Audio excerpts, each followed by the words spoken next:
part of what I'm saying about, scams where people come and lure you. Now, this is when I say beware of banksters. It's when people whom you trust. And this is a big battle that we're fighting with the RBI. And I think this word banksters is coined by an ex-banker. As you know, Ravi Subramaniam is writing a series of books on banks. And I think it's a wonderful coinage, because we keep saying that if you don't trust your bank, who will you trust? Right? I mean, I'm putting my money there. It's not under my pillow. So if your banker, when you go to deposit your money or withdraw it, can actually catch you and persuade you.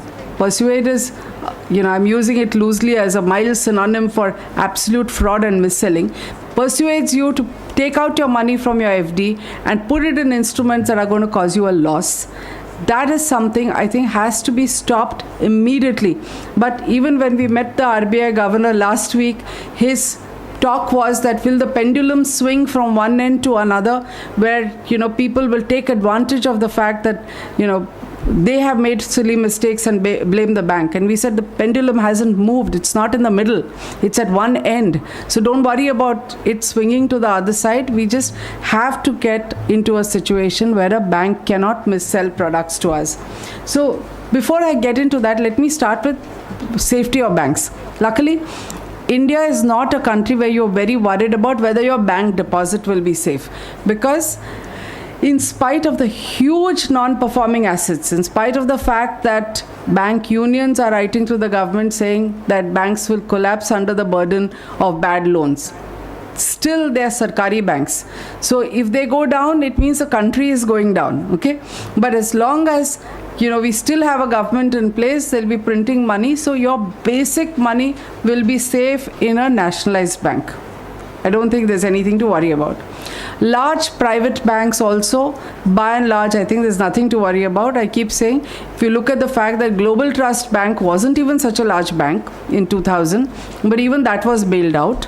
So as a policy, as long as this government had some money, and they were in the last 5 years running it down very rapidly, but the policy is we do not allow banks to fail.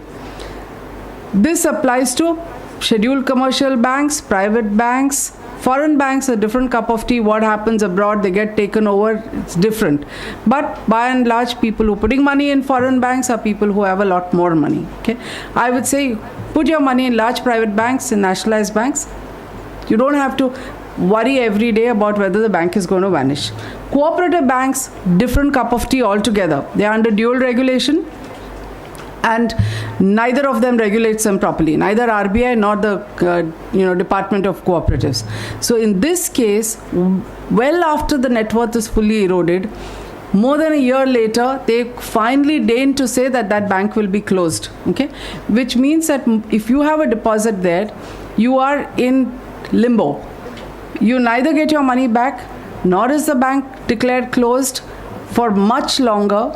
And then when that happens, just 1 lakh is insured. And in the last 10 years, we've seen some NGOs demand that you need protection for all deposits, and we as in Money Life have been fighting it, because we're saying it's not required. If you protect 100% of the deposits, it will only allow political scamsters who run these cooperative banks to make money. Okay, because you get your money back, then instead of just 1 lakh, you'll get more. It allows you and me to be careless. We will keep more money in cooperative banks, and the insurance is paid by the entire banking sector. So in the last 20 years, there hasn't been a single incident where any large bank, nationalized bank or foreign bank has ever had to close down and had to avail of this insurance where 1 lakh is paid. It is only cooperative banks, and at least one a month goes bust. So I tell people that if it's your hard-earned money, don't keep more than 1 lakh in a cooperative bank. And even the 1 lakh that you keep should not be money that you will require in an emergency. If it is the only savings that you have, please find a better bank. Don't keep it in cooperative banks.